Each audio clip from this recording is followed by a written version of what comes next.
4 to 6 का हम लोग का टाइम स्लॉट है, तो अभी थोड़ा सा रश है। वैसे एक्चुअली सैटरडे उसकी वजह से भी ज़्यादा है। लेडीज इस तरफ जाओ, लेडीज जेंट्स पहले बैठो।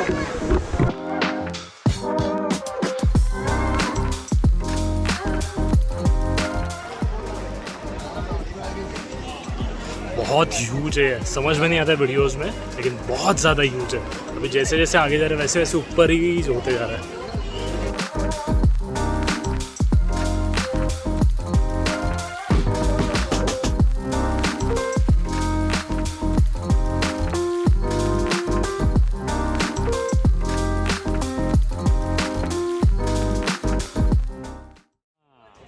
नदी जो है वहाँ से 58 मीटर नीचे ग्राउटिंग किया। अच्छा। ग्राउटिंग करके स्टम्प निकाले, उसके बाद 22,000 स्क्वायर फुट फाउंडेशन बनाया बाप रे। और उसी के बाद 2 पिलर्स निकाले जो पैर में है वो। हाँ, दोनों पैर। उसके बाद रिफाइन स्टील स्ट्रक्चर है और उसके के बाद लास्ट जो कवर है उसमें 85% कॉपर है, ओके। 5% जिंक है, 5% टिन, 5% लेड। ये 4 चीज़ों मिला के 6,500 पीसीस है और सबको नंबर दिया है।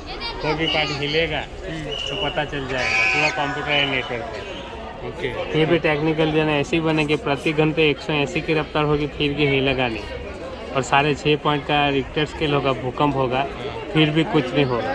अच्छा। इनसे ज़्यादा होगा तो कुछ होता है, मगर ये क्या है कि 2 से ज़्यादा यहाँ भूकंप भी नहीं आएगा। आया नहीं कभी ये एरिया ऐसा है। और 180 की रफ्तार से ज़्यादा हवा यहाँ आएगी ही नहीं। अच्छा। ये हिल की वजह से पूर्व से पश्चिम हवा चलती है, इसीलिए आपको उसका चेहरा थोड़ा मुड़ा हुआ दिखाई देगा। अच्छा, ये उसका जो चेहरा है हाँ। वो टेक्निकली डिजाइन की वजह से थोड़ा ऐसे रखा, वरना तो ये डैम बताना था सबको। नॉर्मल लोगों को सोच उसकी थी, इसीलिए डैम ही बताना है। अच्छा। नाम ही इसीलिए पड़ा सरदार सरोवर के, सोच सरदार वल्लभ भाई पटेल की। अच्छा, सबसे पहले उन्होंने 1946 में सोचा था कि नर्मदा का जो मीठा पानी वो ऐसे चले जाता है।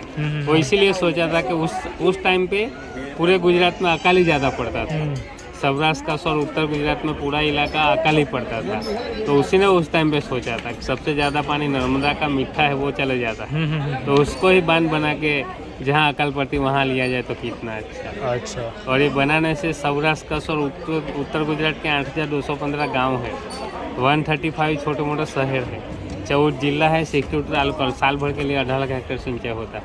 अरे वाह। ये सारा सोच उसी का था और उसकी वजह से यहाँ एक खड़ा किया है।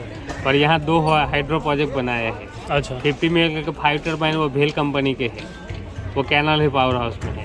और RBPS जो है उसमें 200 मेगावाट के 6 यूनिट जापान और फ्रांची से, वो सीधा घूमे तो बिजली देगा, उल्टा घूमे तो पंप का काम करेगा। अच्छा। अगर अकाल पड़ेगी, पानी लेवल कम हो जाएगा तो वो पानी स्टोर करेंगे यहाँ, अभी जो भरा है ऐसा, तो वही पानी वापस डालेंगे। वो इसीलिए कि बांध की हाइट 163 मीटर है, उसमें 105 मीटर पर ऐसे पाइप डाला है। और 110 मीटर जब लेवल बनता है तो भी 200 मेगावाट के 6 यूनिट चलाते हैं। इनसे लेवल कम होगा तो वो नहीं चल पाएगा। तो इसीलिए उसको प्रेशर चाहिए। अच्छा। तो 150 फुट ऊपर से पानी का प्रेशर डालते हैं। उसका जो रोटर है वो 420 टन का रोटर है और उसको पानी का इतना प्रेशर डालते हैं कि 1 मिनट 136 राउंड लगाता है RPM 136। और 6 मिनट में 200 मेगावाट बिजली बना पाते हैं एक यूनिट। ऐसे 6 यूनिट अंडरग्राउंड है। हाँ, लैंड लेवल से 250 फुट डाउन में है। अच्छा। अंदर जाने के लिए 1 किलोमीटर दूर से सुरंग बनाई है और उसमें पूरे गुजरात के और आउट कंट्री के जो GB इलेक्ट्रिक में जो जॉब करते हैं वो लोग जॉब करते हैं। अच्छा। उसके 8 घंटे ड्यूटी, पूरा AC है। मीन्स ये जो पेड़ है उसके 70-80 फुट लंबाई है और उसकी जो हाइट है टोकी वो 12 फीट है और ये 9 फीट है।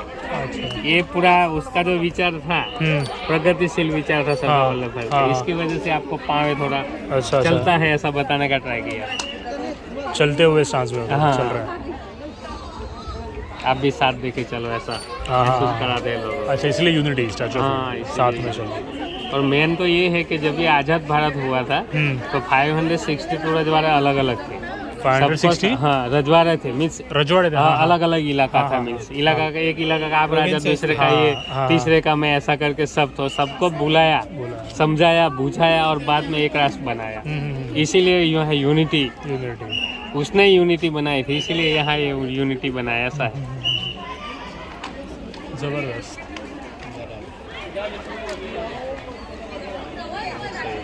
और ये 182 मीटर से ना ऊपर था? हाँ 182, यहाँ के ML है 182 है और सबसे टॉलेस्ट भी बनाना था। सबसे टॉलेस्ट। हाँ तो यहाँ के जो ML है 182, उनके हिसाब से हाइट लगा दी, हाइट का झगड़ा था वो खत्म हो गया।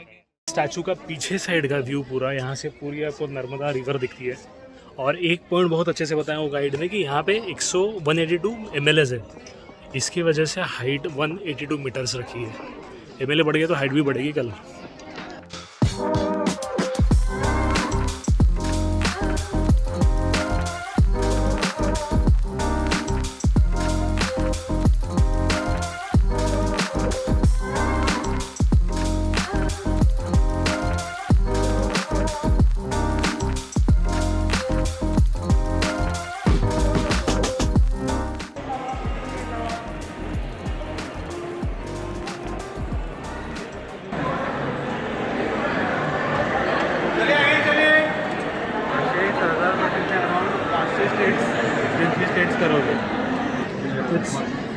पाचशे राजवाडे ते बोलले ना वरती 564. मी तो 564 बोलला, माझ्या अकॉर्डिंग 523 जे वाचले ते.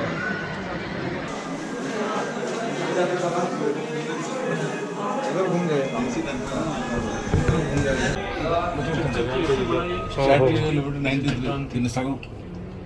ये है 182 मीटर्स।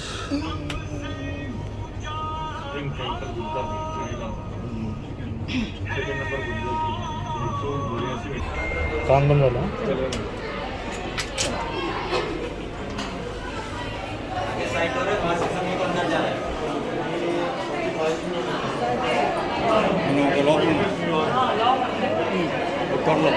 फ्लोर है? अच्छा 45th फ्लोर है इधर। स्टेच्यू ऑफ यूनिटी यानी कि सरदार वल्लभ भाई पटेल साहब का सबसे ऊंचा स्मारक बना वो किनारा बेकिनारों के लिए, बना वो सहारा बेसहारों के लिए, सरदार पटेल जिया लाखों करोड़ों हजारों के लिए।